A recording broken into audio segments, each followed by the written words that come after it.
Good morning, everyone, and welcome to TVP World. My name is Alex Smolinsky, and these are the latest updates in the world news. Steve Witkoff, the U.S. Special Envoy leading efforts to negotiate peace in Ukraine, visited St. Petersburg on Friday for a meeting with Vladimir Putin. Now, though these discussions did not bring any breakthroughs, their very occurrence raised many eyebrows, especially after reports that Witkoff previously suggested that the fastest route to a ceasefire in Ukraine would be ceding 4 eastern Ukrainian regions that Russia attempted to annex illegally in 2022. St. Petersburg, the epicenter of Russian Empire's collapse and the hometown of Vladimir Putin. Today, the city's most prominent citizen hosted Steve Witkoff, the key U.S. official tasked with negotiating peace in Ukraine and normalizing relations with Moscow. Russian agreement for full ceasefire in Ukraine. That's the main thing. That's why he was sent by President Trump to Russia. Witkoff was also expected to discuss Iran nuclear deal ahead of the 12th of April summit in Oman. However, before his meeting with Putin, the Kremlin diminished hopes for any breakthroughs on either issue. Work is ongoing, meticulous work. Exchanges of views, bringing each other's concerns to one another's attention. But one should not expect any breakthroughs here. During Witkoff's visit, Trump expressed his dissatisfaction with Moscow's efforts to end the war, or rather, the lack of them. Russia has to get moving. Too many people are dying, thousands a week, in a terrible and senseless war. A war that should have never happened and wouldn't have happened if I were president. That Russia has refused to agree to any ceasefire. Russia has in fact increased its attacks against civilians in Ukraine. Some experts and observers suggest that there might be another reason for Trump's push. But the main thing now is full-fledged ceasefire. Trump wants success for his first 100 days in office. Ukraine agreed to a ceasefire 2 months ago. Meanwhile, Russia has been putting forward a series of demands, including the lifting of sanctions. But the Trump administration cannot drop sanctions against Russia because most of those sanctions are really European sanctions. And Europe has already said it will not drop any sanctions. The new US-Russia dialogue, which has already led to a prisoner swap and the start of efforts to re-establish diplomatic relations, sparks both fear and hope amongst Ukrainians. Our hopes are that this will lead us to peace. Our concerns are that the peace should be a just peace, not a surrender.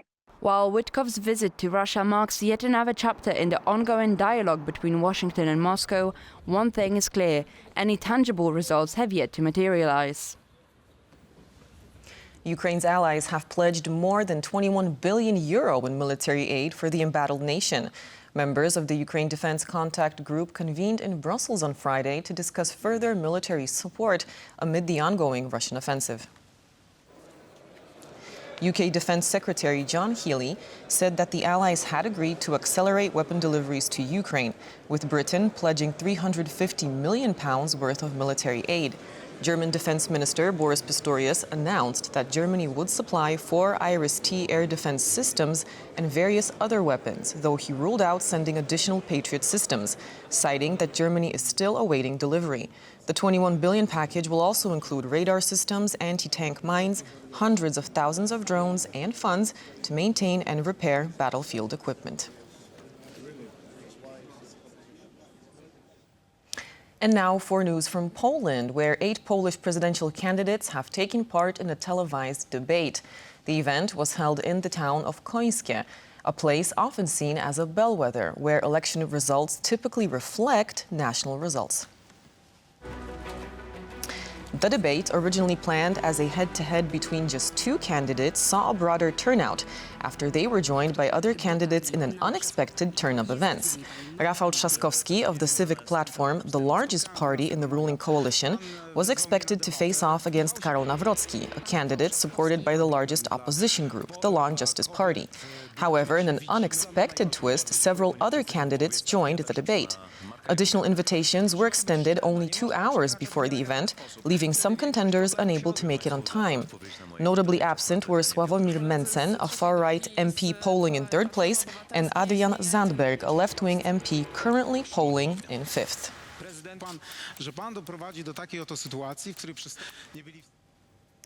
And with just over 5 weeks to go until Poland's presidential election, the campaign is picking up speed. This vote could determine whether Poland speaks with one voice in Europe. Leszek Jażdżewski, editor-in-chief of Liberté, shared his thoughts on the elections in the latest episode of TVP World's Face to Face. Well, it could be crucial because if you think about consolidation of power, finally Poland will speak with one voice, considering if Trzaskowski wins abroad. And this unification of efforts would be absolutely essential. And but on the other hand, if another right-wing candidate wins, that would really weaken the hand of Donald Tusk. And all talk of Poland, securing its place in the EU and in the world, I think would be a futile talk. So that is really pivotal for Polish role in the Europe and in the world. The whole episode of Face to Face, as well as many other interviews, is available on our YouTube channel. The US must be part of Ukraine's security in the future, said the UK State Minister for Europe and North America, Stephen Doughty, at the Antalya Diplomacy Forum. Our correspondent, Kazimierz Łysiak, spoke with the minister about the future of the Coalition of the Willing and has this next report. There are still many questions concerning the UK and France-led Coalition of the Willing, an initiative of putting European troops in Ukraine in the future to safeguard a potential peace agreement.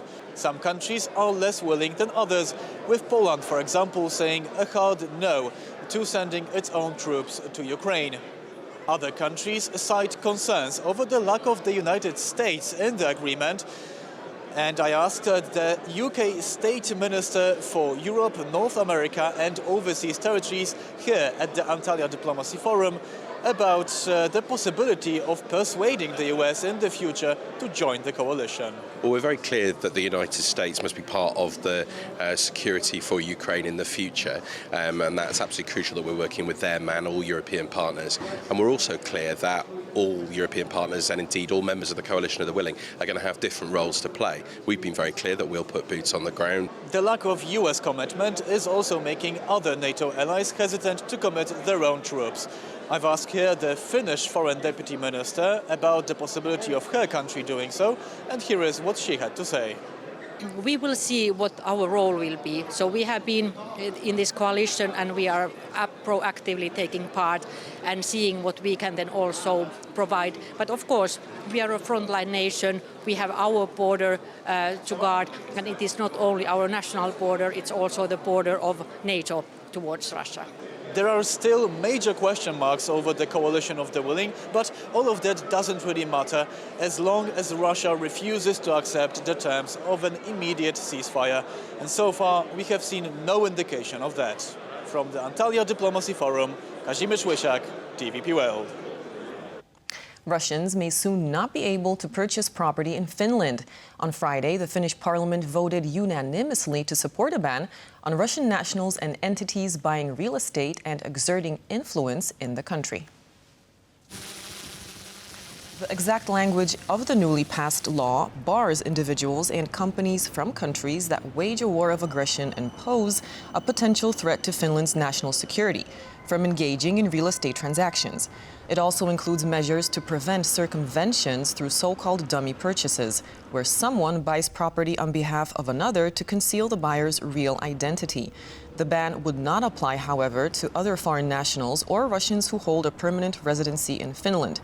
Finnish Defense Minister Antti Hakanen released a statement in which he said that the move sends a clear message that Finland will not allow foreign powers to undermine them, revealing that the government will now draft a list of countries subject to the restrictions.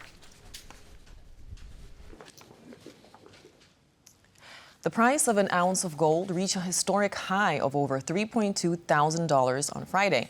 Our business correspondent Jan Kennedy's report will explain why the gold prices have surged. It's been an exceptional week for gold, as tariff turmoil pushed the price of the bullion to yet another record high. Since Wednesday, the price of an ounce of gold has surged by nearly $250, reaching $3.2 thousand on Friday afternoon, far surpassing market expectations. Because it hasn't been economics that's been driving the gold price this year. It's been very much the reaction of the political announcements and decisions that have been taking place. Now, this obviously will have an economic impact later in the year, but already, as I say, gold has done better than we were expecting. Amid ongoing global uncertainty, national banks worldwide have also been expanding their gold reserves. In 2024 alone, they grew by more than 1,000 tons, marking the third consecutive year of major purchases. But why have the national banks embarked on a gold buying spree? Gold is often cited by experts as an asset that isn't someone else's liability. If we hold someone's bonds, they can refuse to repay us. If we hold another country's currency, even in cash, that currency might collapse or become unusable for some clients. Gold, on the other hand, is liquid. It holds intrinsic value, and it is not a liability.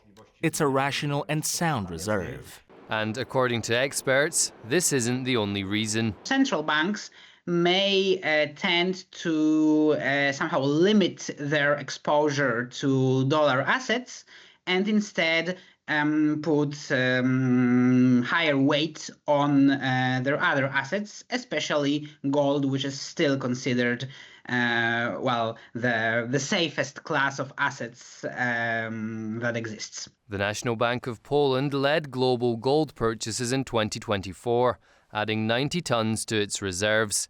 In March alone, it expanded them by another 16.5 tons, bringing the total to just under 500 tons, according to the Polish financial news portal Bankier.pl. Expanding national gold reserves has become a hallmark policy of the National Bank of Poland's Governor Adam Glapiński during his tenure since 2016. It demonstrates the strength of the Polish economy, Polish resources, and Poland's solvency. It is our showcase asset in international transactions.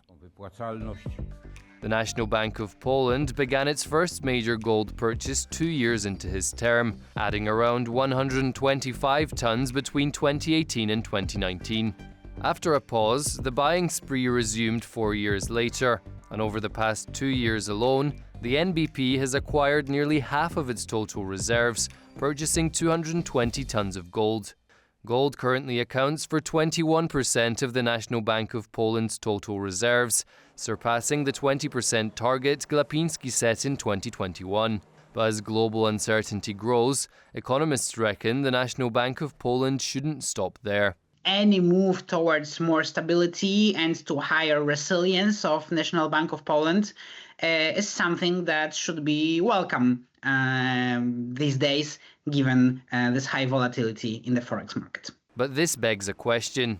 Should national banks continue to purchase gold if its price has gone through the roof? NBP needs to be able to defend the value, the worth of Polish currency. It seems only logical that central bank invests in gold, in this safe and stable asset, which does not depreciate in the days of trade wars. So it seems that for the foreseeable future, gold will be king.